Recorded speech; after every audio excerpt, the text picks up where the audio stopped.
Life has a way of sweeping us into its whirlwind. Each day, a chapter in an ever-unfolding story.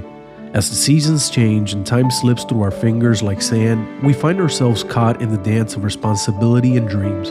It is in this dance that I have been lost, carried away by the tides of daily life. Today, I return to this space where we share moments and thoughts to reconnect and continue our journey together.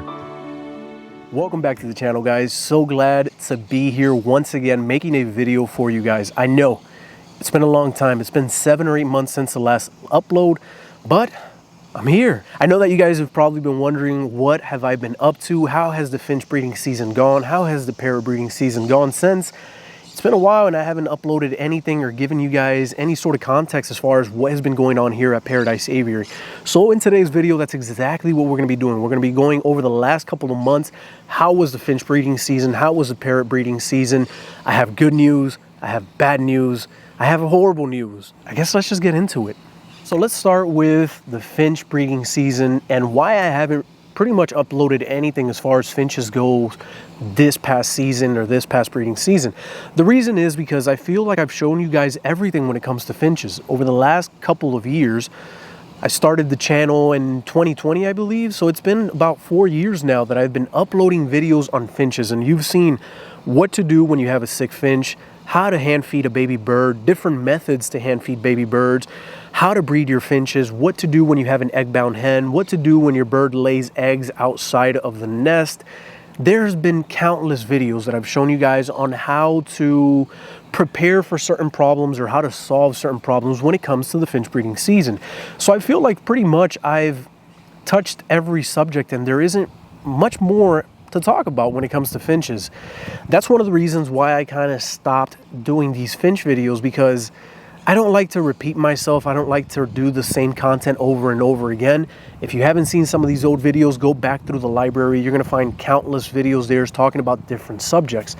Another reason why I stopped doing the videos was also because I was inside of this bird room way too often, and it just wasn't giving the birds the privacy that they needed in order to be successful during the breeding season. And I started to notice that I was encountering problems due to this.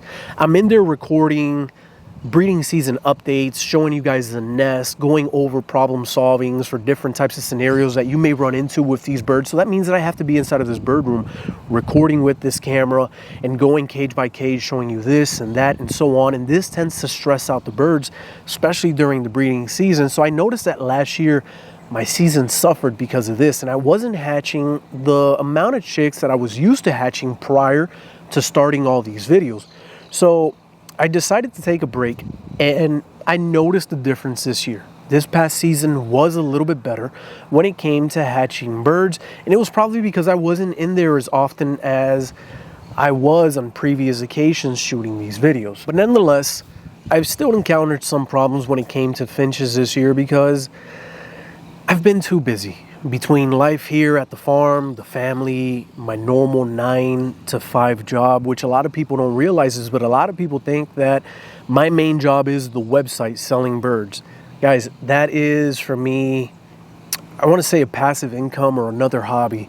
I can't keep all the birds that I breed. I just don't have the space. So I post them up for sale on the website, and I have a lot of people that reach out to me through emails and the messages through the website, and they get angry at me when I don't respond fast enough, and they ask me, what type of business are you running? Why are you not answering our questions?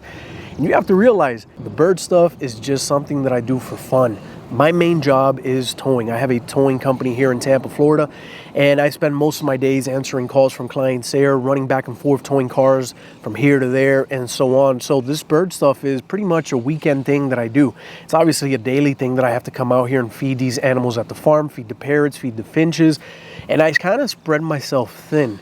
And that's one of the reasons why I had to step away from the videos as well, because I just didn't have enough time to get everything done, plus record these videos for you guys. But work has been slowing down a bit, and I decided, you know what, let's go over a quick recap of what has been going on. So the Finch breeding season was okay. It wasn't the best that I've had. I was able to hatch the normal stuff. Like you guys can imagine already, the Australian species did amazingly well. When it comes to star finches, owl finches, Gouldians, mask grass finches, and so on, these birds, they breed regardless of how well you take care of them. These are birds that are used to breeding in cages. They'll do a good job. Now, when it comes to the African species, as you can imagine, I've encountered problems. The red-billed fire finches, red-cheeked cordon blues, diboskis, greenback twin spots, and so on. These birds require more attention. They required live food, they required consistency, and so on. And these are things that I haven't been doing as best as I should have. And like I said before, I've just been so busy with work, so busy with the family, and I have so many things in my plate right now that I just haven't been able to give them the time that they require in order to be successful. And unfortunately, with these birds, when you don't give them what they need, it's going to go on and show in the season. It usually means that you're going to have a bad season. You're not going to hatch out as many chicks as you should have. The parents that do hatch out some chicks may toss because you weren't consistent with giving them the live food that day, for example, and so on. So, as you guys can imagine, and by the way, don't mind me, I'm a little bit nasally. I feel like I'm getting sick, but that's my voice might be a little bit weird throughout this video. But that's one of the reasons why the African season has gone maybe not as good as it should have gone. Hopefully next year, or hopefully this following season, I can pay a little bit more attention to them. And to be honest with you, I should be paying more attention to them because it is very difficult to import African species at the time. The imports, or the normal imports that we were used to getting throughout the year, have stopped. Now we're only receiving small amounts and numbers of finches from Europe, and these are not African species. These are your typical Australian species. You're getting Gouldians, star finches, diamond firetails, owl finches, like the normal stuff. And this is because these birds are obviously easier to breed. The African species that we used to get from Africa, like the red-billed firefinch, red-cheeked cordon blues, and so on, all of these birds have stopped coming in. And the only way of getting these birds is to private imports. But these private imports, they're very expensive and extremely risky. I have seen countless problems happen with these imports, and that's probably one of the reasons, or that is one of the main reasons why this year, when I was offered the opportunity to import these birds myself and start to bring them in through these private imports, I decided to go ahead and say no. It's just too risky, and I didn't want to have to deal with the responsibility of having to explain to you, the customer, why it is that your bird died through the import process, why it is that your bird maybe is missing through the import process after you paid X amount, which, by the way, that X amount is very expensive. These birds are not cheap. It can be very costly to import them in because you're having to pay broker fees, you're paying the exporter on that end, you're paying the importer on this end for the quarantines. It can get very expensive to bring those birds in, let's just say that, and many of them go missing, many of them die, and there is no proof of death, and it just turns into I'm trying to find a nice word to say it. It turns into a problem. So I decided, you know what, this just isn't for me. There's nothing more that I would love than to be able to start bringing these birds in and offering them to you guys. But at the same time, I don't want that responsibility. And at the same time, unfortunately, people don't understand the problems involved with these imports. And at the end of the day, when something goes wrong, guess what? It will all fall back on me, and I will end up looking like the bad person. But at the end of the day, to be honest with you guys, it's going to be very difficult to bring these species back, regardless of whether you bring them through these private imports, which are extremely costly, or regardless of whether they start to import them back in their normal way where they're going to be cheap again, how it used to be. I find it very hard to believe that any of these birds will get established in U.S. aviculture, because we've had countless years. Guys, let's be honest. There has been countless years of imports with hundreds of thousands of these African species coming into U.S. aviculture. Yet the easiest of all species, let's say the red-billed firefinch, has not been established in U.S. aviculture. And this is a species that is known to take care of their own chicks. Yet it's not established here. There aren't many breeders working with them. It's not something that you see, like, for example, with Gouldians and star finches and owl finches, where we can buy them locally. So I've come to the conclusion that, unfortunately, it doesn't matter how many of these birds we bring in, which over the years, I mean, we've been bringing these birds in since the late 60s. And there were times here and there when these imports stopped. Like, for example, after, I believe it was 94, due to CITES, a lot of these imports stopped all the way through 2006. But then again, in 2006, they reopened these imports, and hundreds of thousands of them came into the US. Yet, we have nothing to show for it. But regardless, moving on from the Finches have been good. It's been a good season. I can't complain. But the Parrots, God, the Parrots. I had one of the worst problems with the Parrots this year, and I knew that I was going to have problems with the Parrots this year because this is the first year breeding them. So anytime that you start anything new with any species, the very first year is going to be complicated because you're trying to learn each one of these birds' behavioral patterns. How are they going to react to you checking the nest? What type of foods are going to get them into breeding condition? What are they going to do? When are they going to start? When are they going to stop? Are they going to do only one clutch, 2 clutches, 3 clutches? So there was a lot of things that I had to figure out this year when it came to the Parrots. Very first year breeding them. And I can't complain. It wasn't bad, but it could have been better. And I made one of the worst mistakes I could have possibly made. I made a rookie mistake that is still haunting me to this day. And I'm going to share that with you guys a little bit later on in the video. But they did pretty good for their first year. The hoodeds, out of 3 pairs, 2 of them went on to lay. One of the pairs had fertile eggs, but they incubated improperly, so the eggs ended up dying, or the embryos ended up dying. The other pair, all 5 eggs were infertile. Male's obviously too young. He wasn't mounting the female correctly. And then the last pair, the third pair, did absolutely nothing. They would check the nest, but they weren't showing too much interest, and I knew that would happen. It's the very first year. They colored up late in the season, so I knew that they weren't going to do anything this year. My hopes are for now, end of this year, starting in October. Hopefully, that's when these guys will be ready to go. And as you can see, the males look amazing. The males have finally gotten that turquoise aqua color in the chest, the dark black in their back and head, and then the yellowish on the wings. And God, these birds are stunning. I love them so much. They are probably one of the most colorful species of these small little parrots that I have here, and I love their color. They look amazing. So I'm really hopeful to get some of them to hatch some chicks out at the end of the year, because this is not a common species that we see nowadays, and it is something that I want to be able to eventually start to establish here at the farm.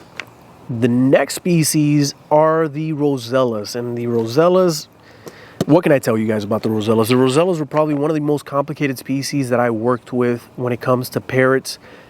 Granted, I haven't worked with that many. I only have Rosellas, Kakarikis, Plum heads, and hooded, and then the Quakers.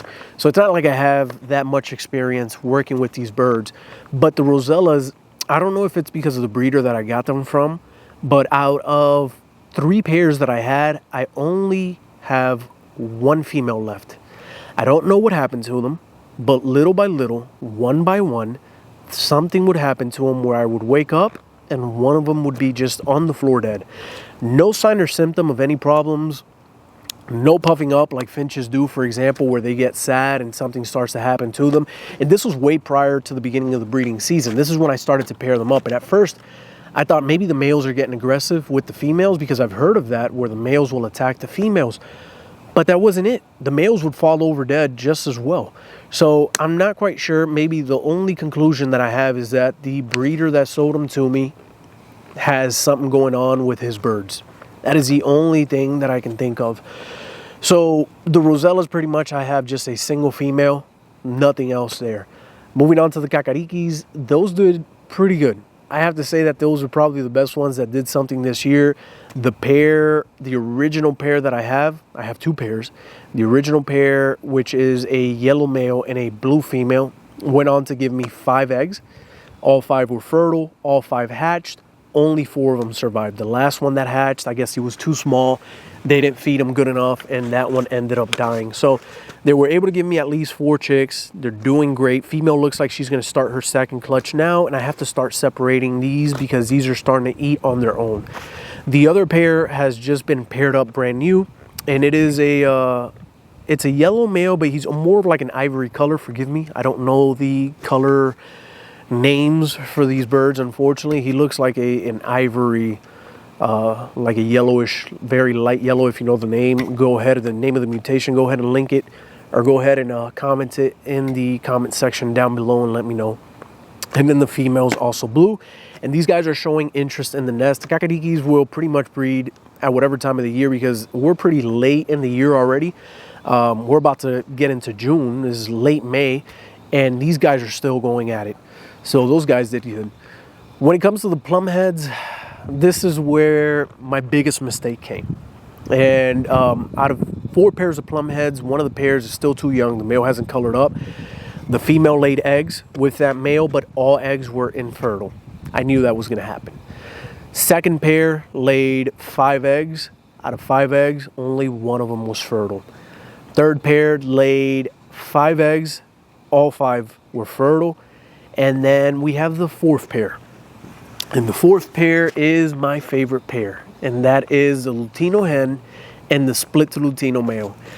And this is where I started to make mistakes this year. And I don't know if it's because, actually I do know. I got greedy, guys. I got greedy.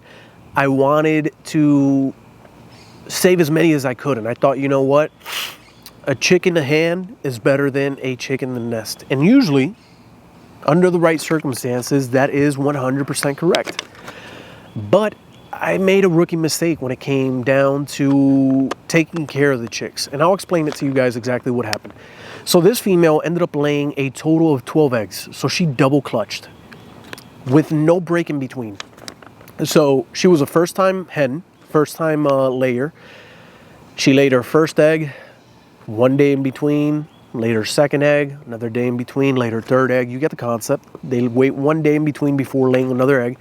By the time that she had 6 eggs, I go to the nest and I look, and she's not sitting on the eggs. So I open the nest box, I touch the eggs. All of the eggs are cold. Mind you, there's already 6 eggs in there. They've been laid with 1 day in between. So I know that the first egg is bound to go bad if I don't start to incubate these eggs.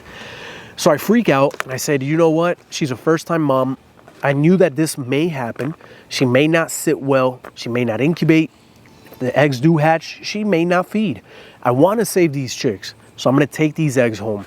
So I go ahead and I grab all 6 of those eggs. I take them home. I put them in the incubator. I start to incubate them. The day after I take them, she lays a 7th egg. And I'm like, okay, so she's going to continue laying. I wonder how many more eggs she's going to end up laying. During this time, the eggs are in the house. They're getting heat in the incubator. She continues to lay a full clutch, again, of another 6 eggs. Mind you, I took 6. She laid another 6. So by the time she was in her, probably like her 9th egg, she started to incubate. And then she laid her 10th, 11th, 12th. She continued to incubate. By that time, the eggs that I had taken, the first original clutch, I check it at home, and they're fertile. 5 out of 6 eggs are fertile. And I couldn't believe it. I'm like, oh my God, so it's gonna be awesome. This is my favorite pair. I have 5 eggs at home that are fertile, and I have another 6 eggs under her. This is gonna be a great year. I can't complain. And from my favorite pair, this is the pair that I wanted the most eggs out of. This is the pair that I want the chicks out of, because I want these Lutino chicks. I want to be able to continue that bloodline. So everything starts to go perfectly fine. The first couple days, I'm terrified with the incubator. And one of the reasons why I'm terrified with the incubator is because when it comes to finch eggs, it is very difficult to incubate them. It's extremely difficult to incubate them. The embryos are they're so fragile that any small changes in temperature or humidity can kill or drown the embryo or dry them up. So I was terrified that this would happen to the parrot eggs, but the parrot eggs are a little bit bigger. I watched a couple videos here and there, what temperatures I should keep them at. And I kept them at 37.5 Celsius, which is, I believe, 99.5 or 99. I kept them between 99.3 and 99.5. So 37 to 37.5 Celsius. And the humidity, I kept it pretty low. I tried to keep it around 35%. Sometimes it would climb up to 40. Sometimes it would go down all the way to 30. But within that range of 30 to 40, mainly around the 35% mark. Man, and these eggs developed perfectly fine. I started to see the first one pip when it came time to hatching, and I started to freak out. I was like, oh my God, what am I gonna do? This is the first one hatching. What if it dies inside of the egg? What if it doesn't make it out? I had so many emotions. You know, you start to get jittery, you start to freak out, you don't know what to do.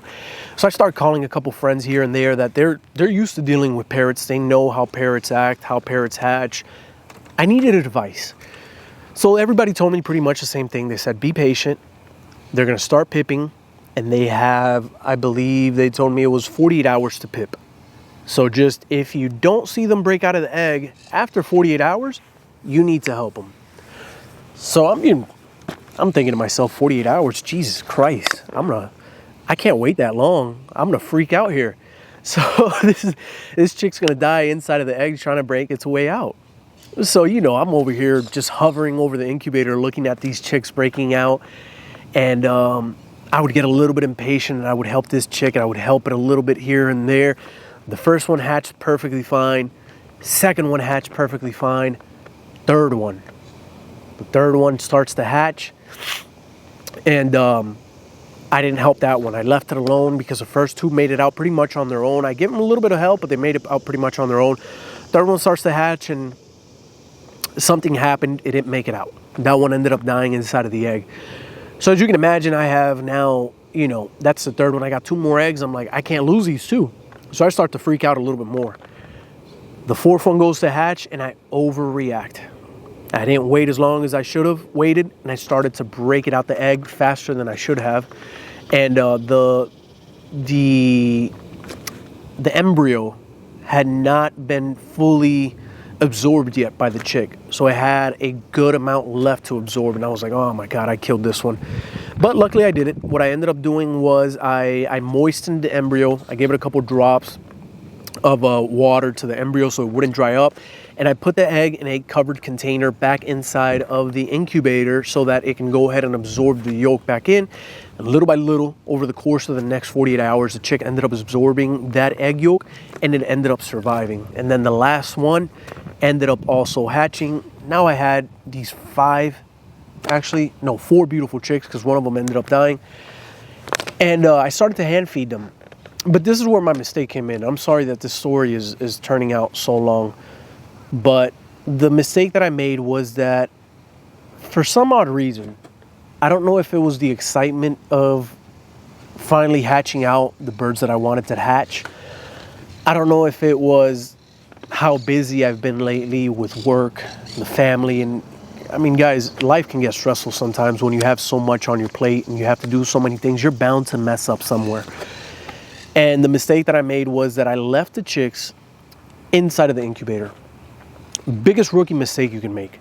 For those that don't know, you have your incubator, which is meant to hatch the eggs, and you have your brooder, which is for the chicks. Once you finish hatching them, you grab them, you place them in your brooder. This is going to keep them at a better temperature. It's not going to be as hot as the incubator, and it's not going to be as dry as the incubator, because the air circulation that you have in the incubator tends to dry out your chicks. And guess what? That's exactly what happened. After about 4 days of hatching and having them in the incubator, I start to notice that my chicks are drying up, and I can't comprehend why they're drying up. It's not like, I don't have, that thing's just not clicking, letting me know, hey, you made a mistake, grab them, put them in the brooder. Well, that's why you have a brooder.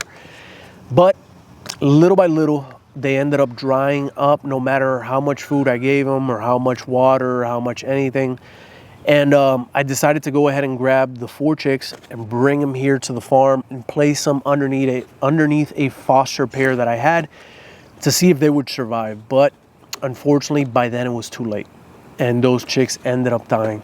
So I guess the moral of the story is, pay attention to what you're doing. And I hate telling the story. I was really debating whether I should say this or not, because God, I feel really dumb about it. It's just one of those things where it's like, really, why would you do something like that? But then again, you know, when you have so many things going on and you can't focus, or you're not focused on that one thing that you're doing, you're bound to make the mistakes. And that's exactly what ended up happening with my favorite pair, the pair that I wanted, the pair that I needed chicks from. That ended up happening. And then The remainder of the eggs that were underneath her, she ended up having 4 of them that were fertile, but unfortunately, first time mom, she ended up killing the chicks. The first original 4 that I hatched out from her in the incubator were all normals, so I'm assuming if males, they were going to be split to Lutinos. The ones that hatched out, the 4 that hatched out underneath her were 2 normals, which if males again would have been split to Lutinos, if females would have just been normal females, and then 2 Lutinos, which could have been either females or males. Since the father is a split to Latino, you also have that possibility of getting males from this pair. But man, I just, for a while, that really knocked me down. But you know what? This is all part of the hobby. More often than not, you're gonna encounter these problems, whether it's with finches or whether it's with parrots. It never fails to amaze me that the pair that you want the most, the one that you like the most, the one that you want to get chicks from the most, something ends up happening to that pair. Something always ends up going wrong. But I can't complain. Listen, it was a good year. It was the first year. It was a learning experience, and one that I'm able to share with you guys. So hopefully you guys learn from it as well and don't make the same mistake that I did.